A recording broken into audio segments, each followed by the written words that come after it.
والصلاة والسلام على سيد الرسل وخاتم الأنبياء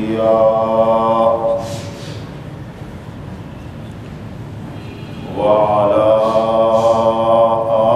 آله وأصحابه نجوم الهدى.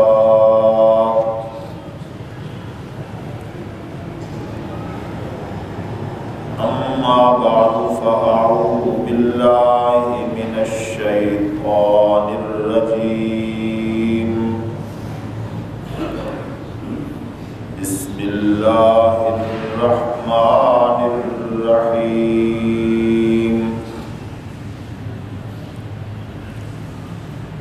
يا أيها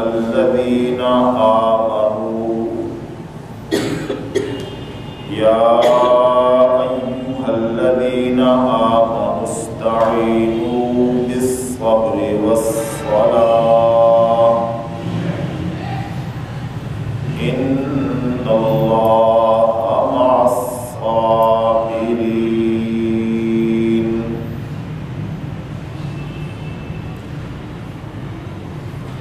وقال النبي صلى الله عليه وسلم: ليس منا من ضرب الخدود وشق الجيوب ودعا بدعوة الجاهلية.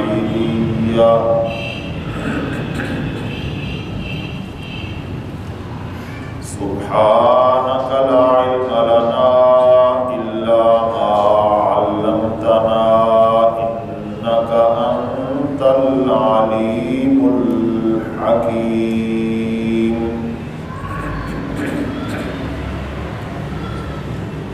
رب اشرح لي صدري ويسر لي أمري واحلل عقدة من لساني يفقهوا قولي. آمنت بالله صدق الله مولانا العظيم وصدق رسوله النبي الكريم الأمين. محترم حضرات، گزشتہ خطبات جمعہ کے دوران محرم الحرام اور اس سے پہلے ماہ ذوالحجہ کی مناسبت سے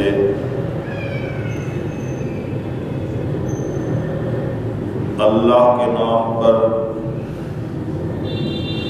دی جانے والی عظیم قربانیوں کا تذکرہ ہوا.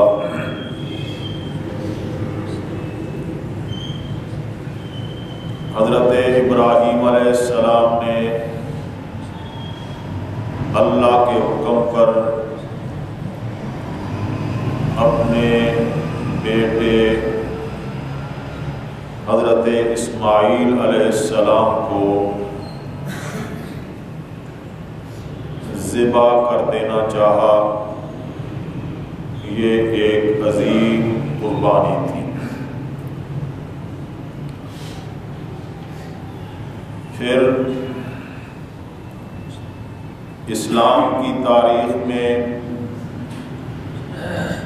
اور قرون اولا جب صحابہ کرام رضوان اللہ تعالی علیہم اجمعین کی بہت بڑی تعداد دنیا میں موجود تھی، سیدنا حضرت عمر بن الخطاب فاروق اعظم رضی اللہ تعالی عنہ شہید ہوئے. یہ عظیم قربانی تھی. سیدنا حضرت عثمان ابن عفان ذو النورین نورین رضی اللہ تعالی عنہ شہید کیے گئے، یہ بھی ایک عظیم قربانی تھی۔ اور پھر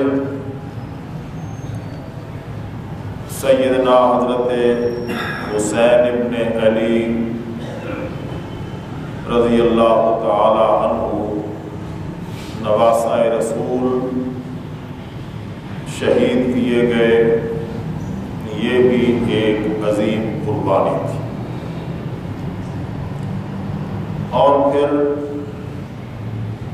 مسلمانوں کی تاریخ میں قربانیوں کا، شہادتوں کا، اللہ کے دین کے لیے اپنے خون کا نذرانہ پیش کرنے کا ایک مسلسل سلسلہ ہے جو اب تک جاری ہے، اور آئندہ بھی یہ سلسلہ جاری رہے گا کہ مسلمان دین کے لیے اللہ تبارک و تعالیٰ کی توحید، پیغمبر دو عالم صلی اللہ علیہ وسلم کی نبوت اور ختم نبوت اور اسلام کی حفاظت کے لیے اپنی اور اپنی اولادوں کی قربانی دیتے رہیں گے، اور شہادتوں کا یہ سفر ہمیشہ جاری رہے گا۔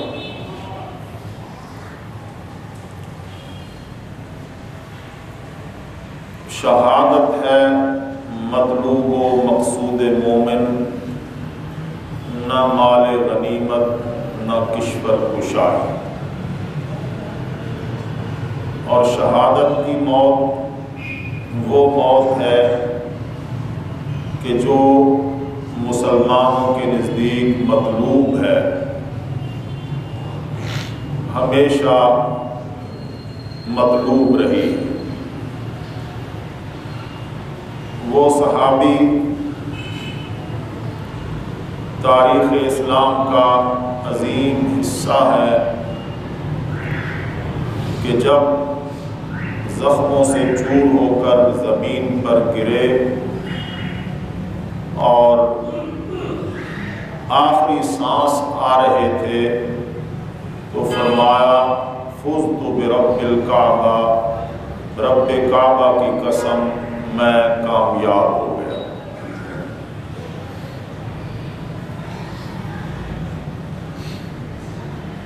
وہ ماں بھی تاریخ کا حصہ ہے کہ جس نے اپنے والد کی شہادت پر، اپنے خاوند کی شہادت پر، اپنے بھائی اور اپنے بیٹے کی شہادت پر آنسو نہیں بہائے، نوحہ نہیں کیا، بلکہ یہ کہا کہ اللہ کا نبی سلامت ہے تو میری تمام مصیبتیں کوئی مصیبتیں نہیں ہیں، کل مصیبت بعدک جلل۔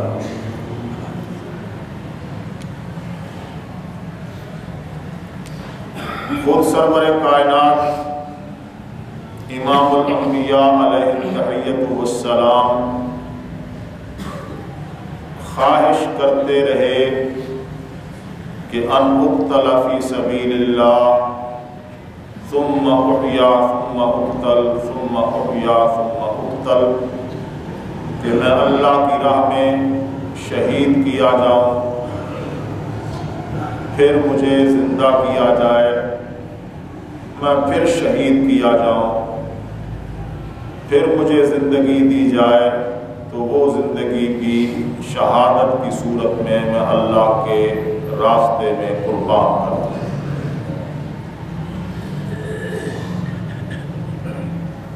سیدنا عمر بن الخطاب رضی اللہ تعالی عنہ نے حج سے واپسی پر منا میں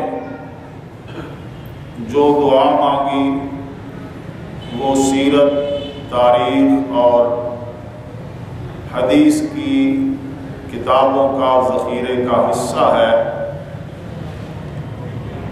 اس میں یہ کہا کہ اللہم ارزقنی شہادۃ فی سبیلک، میرے اللہ مجھے اپنے راستے کی شہادت عطا فرما۔ حضرت عثمان ذو النورین رضی اللہ تعالی عنہ نے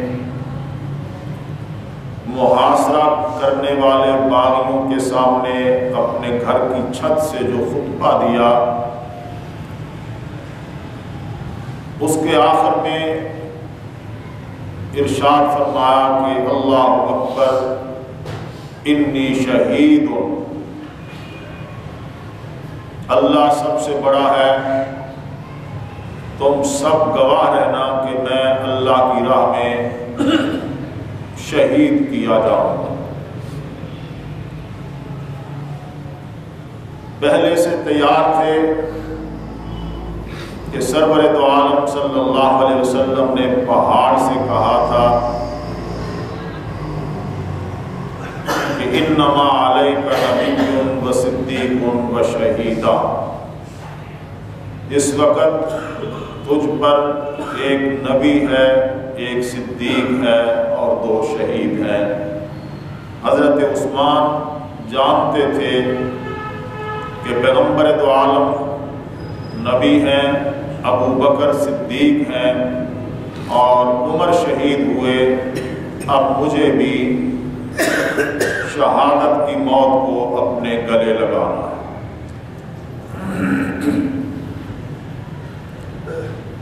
سیدنا حضرت حسین ابن علی رضی اللہ تعالی عنہما کے بارے میں وہ روایات موجود ہیں کہ جن سے یہ ذہن بنا ہوا تھا کہ بستر پر گھر کی 4 دیواری میں موت سے ہم کنار ہونے کی بجائے کسی میدان جہاد میں دشمنوں کے ہاتھوں سے مارا جانا یہ شہادت ہے، اور شہادت کی موت ہی میرے لیے مطلوب اور مقصود ہے۔ یہی نہیں، اسلام پر سب سے پہلی جان جو قربان ہوئی وہ ایک خاتون کی ہے، سیدہ سمیہ۔ پھر بدر و احد سے لے کر پوری تاریخ میں شہادتوں کا ایک بہت بڑا سلسلہ ہے، لیکن اتنی شہادتوں کے بعد بھی امت نہ تو خود شہادت کی موت سے ڈرتی ہے اور نہ شہیدوں پر ماتم کرتی ہے۔ اسلام نے جو تعلیم ہمیں دی اور ہم جس تعلیم کے وارث ہیں وہ یہ ہے کہ استعینوا بالصبر والصلاۃ، اللہ تبارک و تعالیٰ سے نماز اور صبر کے ذریعے مدد طلب کرو۔ اور عجیب نکتہ ہے کہ اس استعانت کے لیے اللہ تبارک و تعالیٰ نے صبر کو پہلے بیان کیا ہے، نماز کو بعد میں رکھا ہے۔ نماز کے ذریعے بھی بندہ مومن اللہ سے مدد طلب کرتا ہے، لیکن جس طرح کی مدد صبر کے ذریعے مصیبت کے وقت طلب کی جاتی ہے، اللہ تبارک و تعالی مدد کرنے میں دیر نہیں کرتے۔ صبر کی تعلیم دی گئی ہے، بے صبری کی، جزا فضا کی،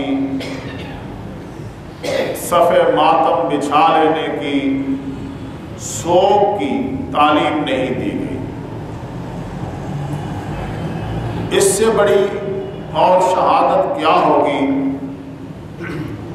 کہ سرور دو عالم امام الانبیاء علیہ التحیۃ والسلام نے خود اپنی زندگی میں صدمے کی ملنے والی خبروں پر اور صدمے کے ماحول میں صبر کیا۔ حضرت اسامہ بن زید رضی اللہ تعالی عنہ بیان کرتے ہیں کہ ارسلت ابنۃ النبی صلی اللہ علیہ وسلم الیہ ان ابنا لی قبض فاقتلہ۔ پیغمبر دو عالم کی بیٹی نے، سیدہ زینب نے پیغمبر دو عالم کی خدمت میں، بابا کی خدمت میں پیغام بھیجا کہ میرا بیٹا نزع کے عالم میں ہے، موت و حیات کی کشمکش میں ہے، قریب ہے کہ اس کا آخری سانس ٹوٹ جائے گا، آپ تشریف لائیں، پیغام بھیجیں۔ سرور دو عالم صلی اللہ علیہ وسلم نے ارسل یقرئ السلام ویقول ان للہ ما اخذ ولہ ما اعطى وکل عنده باجل مسمى۔ پیغام واپس بھیجا لوٹا کر، جس میں کہا کہ میری بیٹی کو، سیدہ زینب کو میرا سلام کہو اور اس سے کہو کہ ان للہ ما اخذ ولہ ما اعطى، جو کچھ اللہ لے لیتا ہے وہ اسی کا ہے تو وہ لے لیتا ہے، اور جو کچھ اللہ عطا کرتا ہے وہ بھی اسی کا ہے، جب چاہے واپس لے لے۔ وَكُلٌّ عِنْدَهُ بِأَجَلٍ مُّسَمًّى، اور ہر ایک کے لیے اللہ تبارک و تعالیٰ کے یہاں ایک مقررہ مدت ہے، اس سے پہلے کوئی مرتا نہیں ہے۔ گویا فرمایا کہ بیٹی مطمئن رہو، صبر کرو، اگر اس کی موت کا وقت آ گیا ہے تو کوئی اسے ٹال نہیں سکتا، کوئی اسے روک نہیں سکتا، یہ اسی کی عطا ہے، وہ جب چاہے واپس لے لے۔ یہ پیغمبر دو عالم نے اپنی بیٹی سے، اپنے نواسے سے متعلق، یہ بھی ایک نواسہ ہے۔ مصیبت یہ بن گئی ہے کہ ہمیں نواسہ رسول کے نسبت سے صرف حضرت حسین یاد ہے، اور پیغمبر دو عالم صلی اللہ علیہ وسلم کے باقی نواسے اور نواسیوں کا ہمارے یہاں تذکرہ ہی نہیں ہے، ہمیں ان کے نام بھی نہیں آتے۔ پیغمبر کی 4 بیٹیاں تھیں، زینب، رقیہ، ام کلثوم، فاطمہ، اور پیغمبر دو عالم صلی اللہ علیہ وسلم نے سیدہ زینب کے بارے میں تو ایک جملہ ارشاد فرمایا کہ یہ میری بیٹی وہ ہے کہ جسے محض میری وجہ سے ستایا گیا، مصیبت فی افضل بناتی زینب، میری 4 بیٹیوں میں سے افضل بیٹی زینب ہے کہ جسے محض اس لیے ستایا گیا، تکلیف دی گئی کہ وہ محمد کی بیٹی ہے صلی اللہ علیہ وسلم، طلاق دی گئی کہ وہ محمد کی بیٹی، سیدہ رقیہ کو، ام کلثوم کو، میں تفصیل میں اس وقت نہیں جاتا۔ زینب ہجرت کرنا چاہتی تھی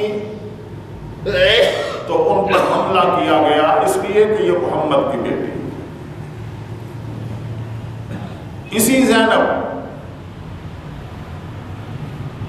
کا بیٹا نزا کے عالم میں ہے، یہ بھی نواسہ رسول ہے۔ پیغمبر دو عالم نے جواب بھیجا کہ ان للہ ما اخذ ولہ ما اعطى وکل عنده باجل مسمى۔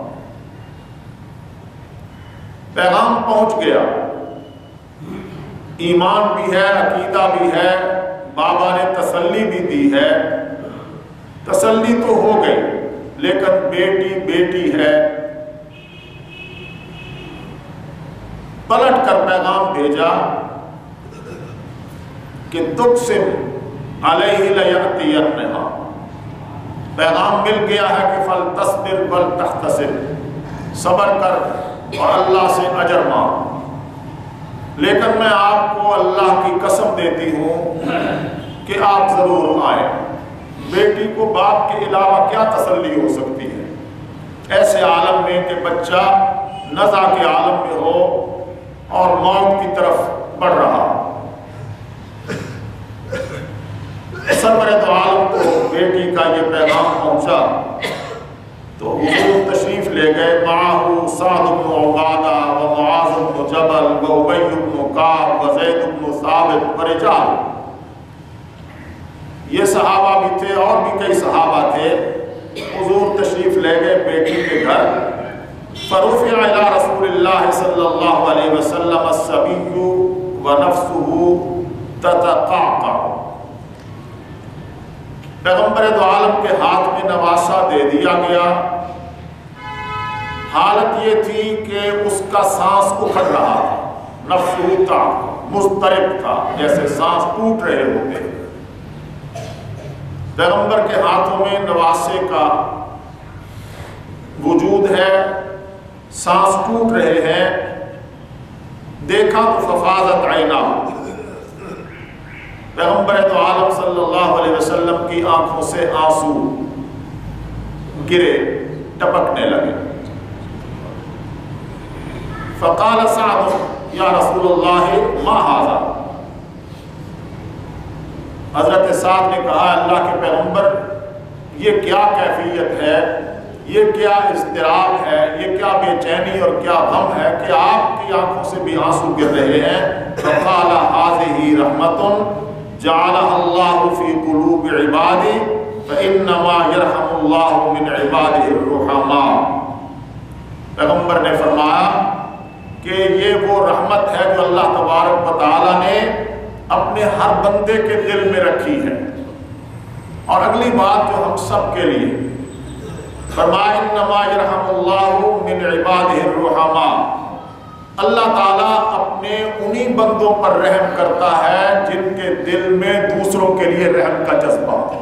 اللہ، سفاک اور درندے یہ انسان نہیں ہوتے، قاتل اور خون پینے والے اور خون بہانے والے وہ انسانوں کی شکل میں بھیڑیے ہوتے ہیں، وہ تاریخ کے کسی دور میں بھی ہوں، انہیں انسان نہیں سمجھا جا سکتا جن کے دلوں میں کسی کے لیے رحم نہ ہو۔ لیکن پیغمبر دو عالم صلی اللہ علیہ وسلم نے، آپ کو یاد ہوگا کہ جب پیغمبر دو عالم کا اپنا بیٹا ابراہیم پیغمبر کے ہاتھوں میں دم توڑ رہا تھا تو پیغمبر دو عالم نے فرمایا آنکھوں سے آنسو بہتے ہیں،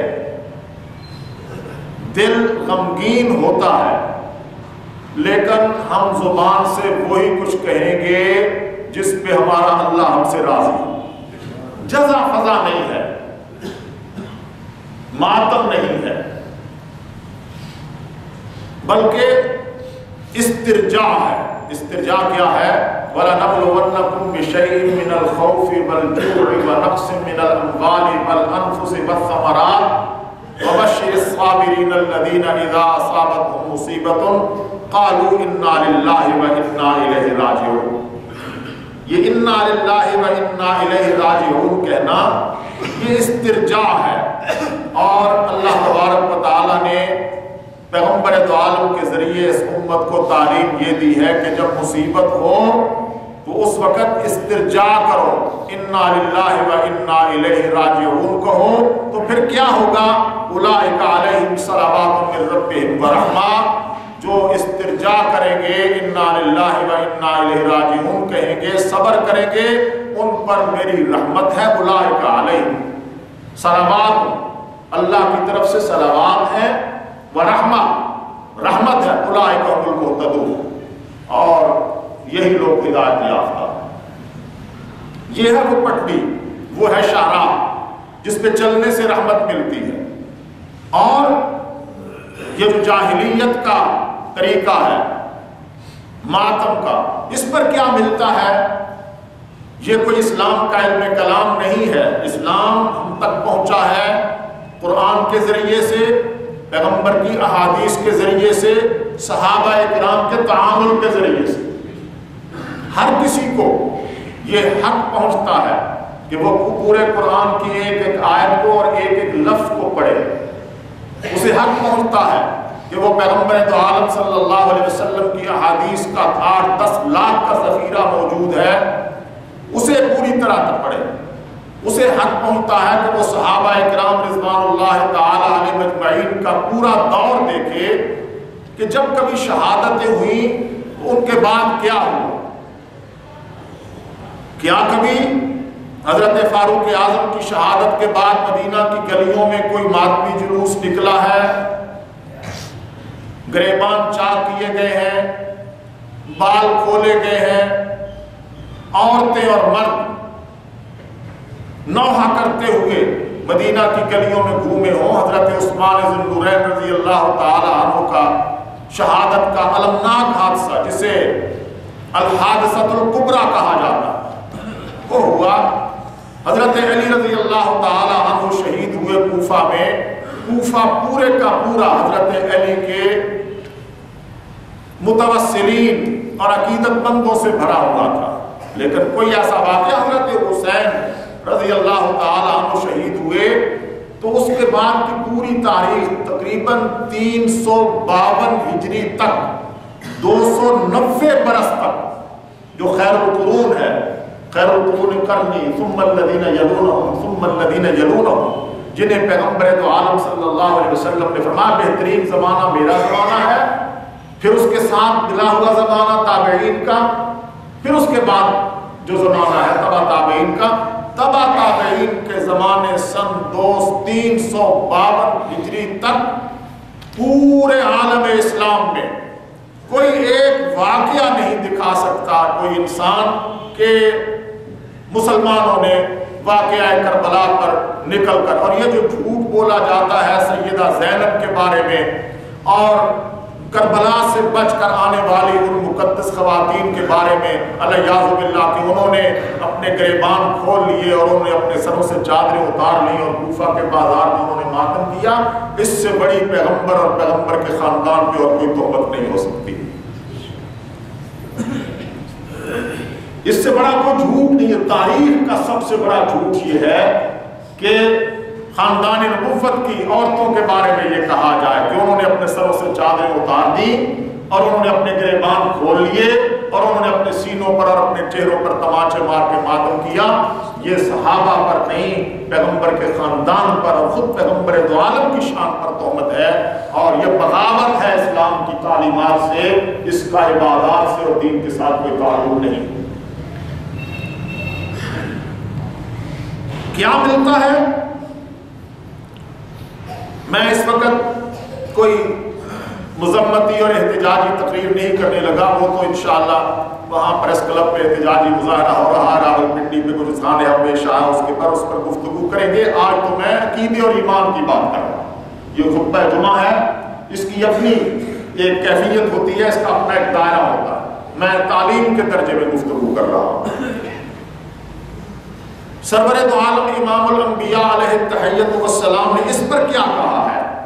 صبر کرو گے تو صلوات علیہم ورحمہ، اور اگر صبر نہیں کرو گے، جزا فضا کرو گے، تو حضرت عبداللہ ابن مسعود رضی اللہ تعالی عنہ خود روایت کر رہے ہیں، پیغمبر دو عالم نے فرمایا لیس منا من شق الجیوب ضرب الخدود ودعا بدعوى الجاہلیہ، وہ ہم میں سے نہیں ہے جس نے اپنے منہ پر تماچے مارے مصیبت کے وقت میں، غم کے طور پر اپنا گریبان پھاڑ لیا اور جاہلیت کے زمانے کے نوحہ اور بین اور وہ الفاظ کہنا شروع کر دیے جو جاہلیت کے لوگ کیا کرتے تھے، مرد اور عورتیں کرتے تھے۔ اور ہمارے یہاں سب سے بڑی تعلیم تو پیغمبر کی ہے۔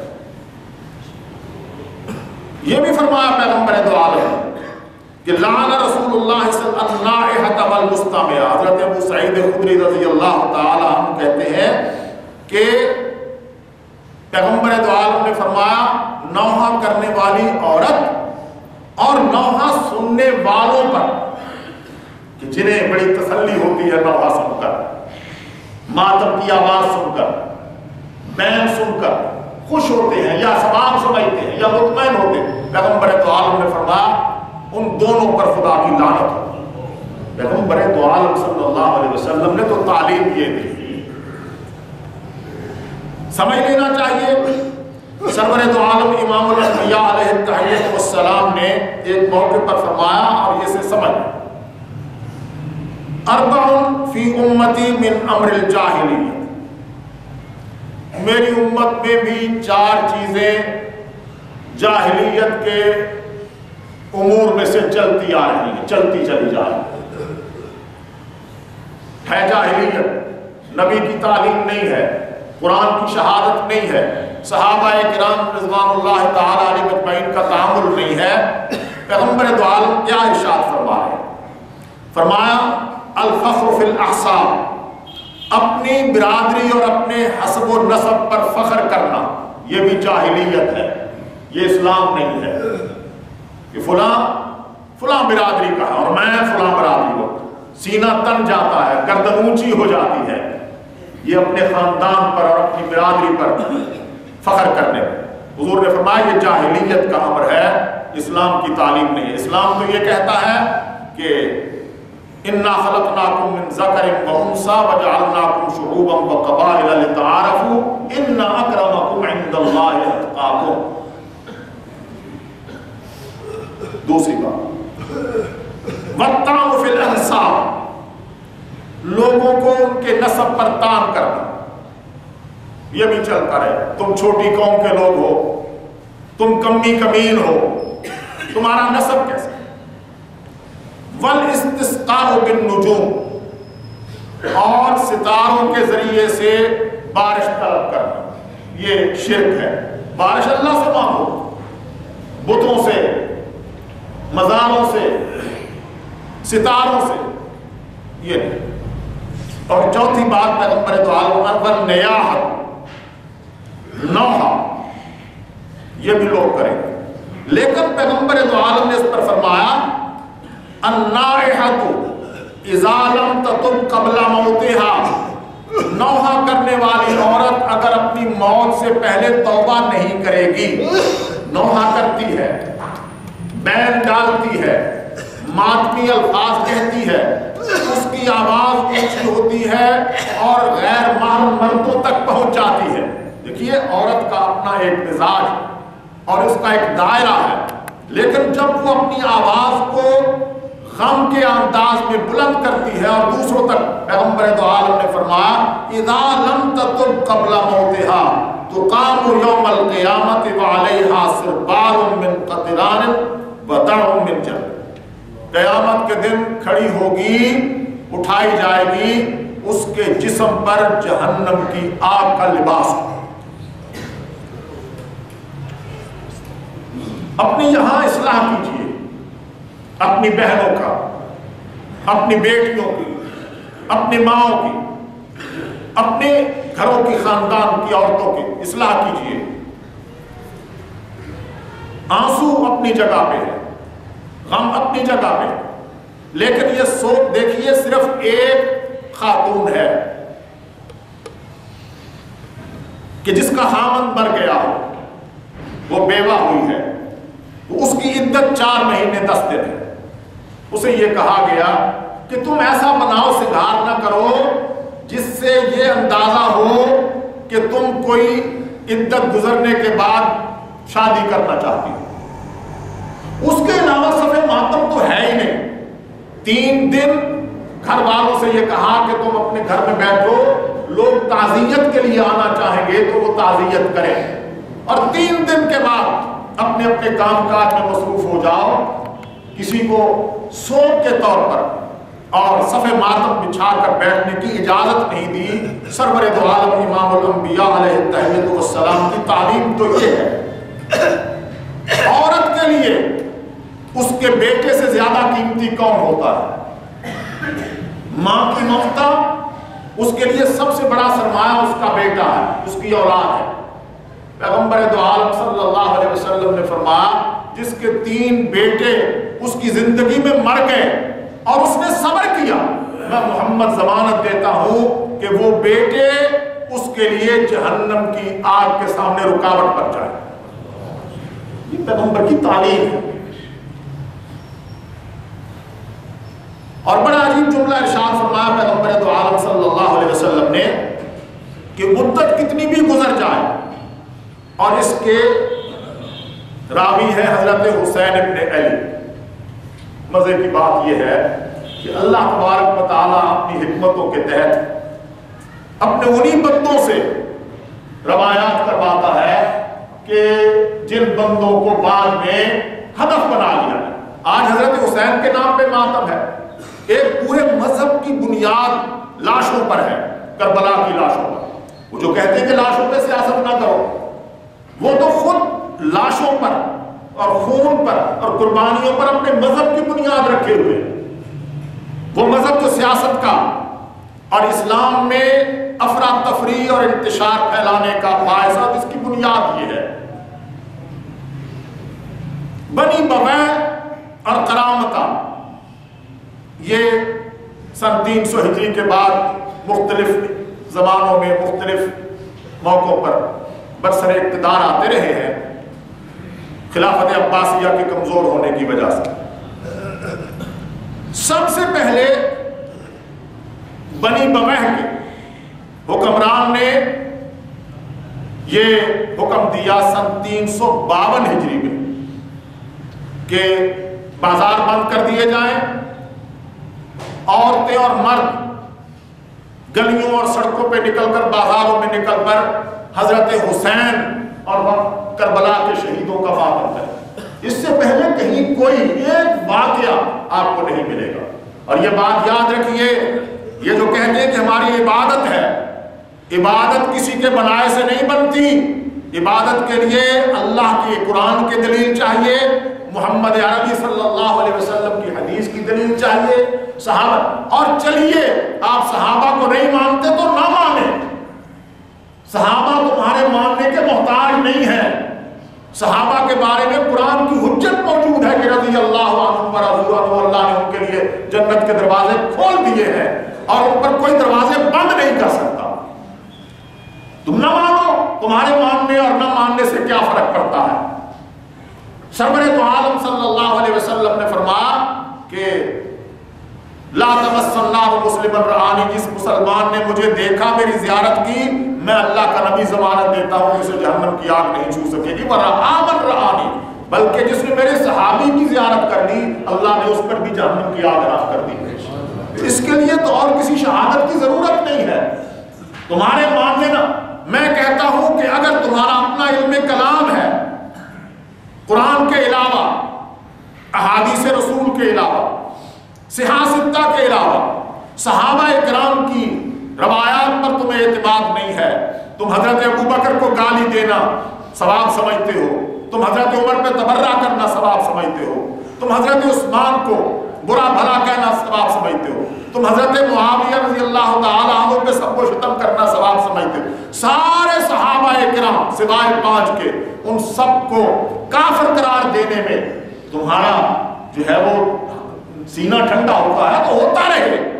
میں کہتا ہوں کہ یہ جو کچھ تم کر رہے ہو، تمہاری اذان کے اندر یہ جو کلمات کا اضافہ ہے، اس کے لیے، اور جو تم ماتم کرتے ہو اور جو نوحہ کرتے ہو اور جو تم نے یہ مجالس قائم کر رکھی ہے، جنہیں تم ائمہ معصومین کہتے ہو اور کہتے ہو کہ ہماری بنیاد ان سے ہے، وہ 12 امام جن میں سے ایک تو ابھی تک غار میں ہے اور 11 امام جو زندگی گزار کر اس دنیا سے رخصت ہوئے، ان کی تاریخ میں، ان کی سیرت میں اور ان کے جو جملے آج تک محفوظ ہیں ان میں سے کوئی ایک جملہ لے آؤ جس میں انہوں نے یہ کہا ہو کہ حسین پہ ماتم کرنا عبادت ہے۔ کوئی ایک لفظ تو کوئی دلیل نہیں ہے۔ ہماری حکومتیں اور ہمارے حکمران تو ویسے ہی جہالت اور مصلحتوں کے مارے ہوئے ہیں۔ اللہ تبارک و تعالی ہمیں دین کا علم نصیب فرمائے۔ سیدھی سادی بات دین کے معاملے میں حضرت حسین ابن علی رضی اللہ تعالی عنہما کی روایت ہے۔ حضرت حسین کہتے ہیں کہ پیغمبر دو عالم صلی اللہ علیہ وسلم نے فرمایا ما من مسلم ولا مسلمۃ یصیب بمصیبۃ یصاب بمصیبۃ، کوئی مسلمان مرد ہو یا عورت ہو اسے کوئی مصیبت پہنچی، زمانہ گزر گیا، 10 سال بیت گئے، 20 سال بیت گئے، 30 سال بیت گئے، اسے یاد آیا وہ مصیبت کا واقعہ۔ ماں کو تو مصیبتیں یاد رہتی ہیں، بیٹا مرا ہو کسی کو ماں کا تو اسے کبھی نہیں بھولتا، اسے وہ مصیبت یاد آئی، اس نے کیا کیا؟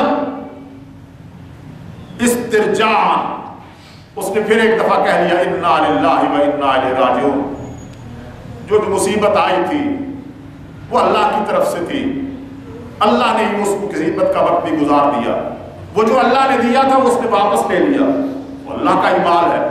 تو پیغمبر دو عالم صلی اللہ علیہ وسلم نے حضرت حسین ابن علی کہتے ہیں کہ فرمایا پیغمبر دو عالم نے جب بھی کبھی کتنی مدت گزرنے کے بعد بھی اگر کسی کو مصیبت یاد آئی اور اس نے انا للہ و انا الیہ راجعون پڑھ لیا تو اللہ تبارک و تعالی اس کو اجر عطا فرمائیں گے ایسا کہ جیسا عین مصیبت کے وقت صبر کرنے پہ اجر ملتا ہے، اللہ پاک 20 برس بعد بھی اتنا ہی اجر عطا فرمائے۔ یہ استرجاع صبر ہے، تعلیم اور تلقین ہمارے لیے صبر کی ہے، ماتم کی نہیں ہے۔ اور پھر ایک بات یاد رکھیے کہ سرور دو عالم صلی اللہ علیہ وسلم ہمارے لیے حجت ہے، صحابہ اکرام ہمارے لیے حجت ہے۔ واقعہ کربلا سن 61 ہجری میں پیش آیا اور 290 برس تک درمیان میں صحابہ اکرام کا دور گزرا، صحابہ بھی موجود تھے۔ اس طرح کی کوئی روایت آپ کو نہیں ملے گی۔ آج ان بنیادوں پر جن لوگوں نے گلیوں اور سڑکوں میں افراتفری پیدا کر رکھی ہے، ماتمی جلوسوں کے نام پر ایک طوفان مچا رکھا ہے،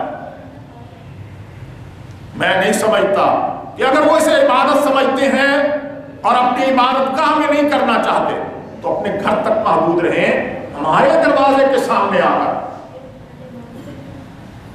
ہمارے دروازے کے سامنے آ کر ہمارے ہی شہداء پہ ماتم کر۔ ہمیں تکلیف ہوتی ہے اس سے بڑی ہماری دل آزاری کیا ہوگی کہ حسین زندہ ہے اور زندہ پہ ماتم کیا جائے۔ قرآن مجید کی نص قطعی ہے کہ لا تقولوا لمن يقتل فی سبیل اللہ اموات، جو اللہ کی راہ میں مارے گئے ہیں انہیں مقتول نہ کہو، انہیں مردہ نہ کہو، بل احیاء ولکن لا تشعرون، وہ زندہ ہیں تمہیں شعور نہیں۔ جب نص قطعی موجود ہے قرآن مجید کی تو اس نص قطعی کے مقابلے میں ہمارے ہی دروازے کے سامنے اگر کوئی آ کر ہمارے حسین پہ ماتم کرے، ہمارے شہداء پہ ماتم کرے تو اس سے ہمیں تکلیف ہوتی ہے۔ کبھی ایسا نہیں ہوا کہ ایک آدمی کا بیٹا زندہ سلامت بیماری کے بعد بچ گیا ہو، زندہ سلامت ہو، اور کچھ لوگ اس کے دروازے پہ جا کر اس کے بیٹے پہ ماتم کرنا شروع کر دیں۔ کوئی برداشت کرتا ہے؟ ہم نہیں برداشت کرتے۔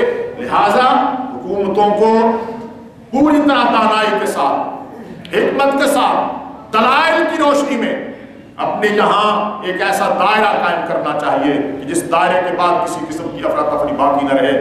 محترم حضرات، اللہ تبارک و تعالیٰ نے ہمیں مصیبتوں پر صبر کی تعلیم دی ہے، جزا فضا کی تعلیم نہیں دی۔ جتنا صبر کیا جائے گا اتنا ہی اجر بھی زیادہ ہوگا۔ اللہ تبارک و تعالیٰ ہمیں مصیبتوں پر صبر کرنے کی توفیق عطا فرمائے۔ وآخر دعوانا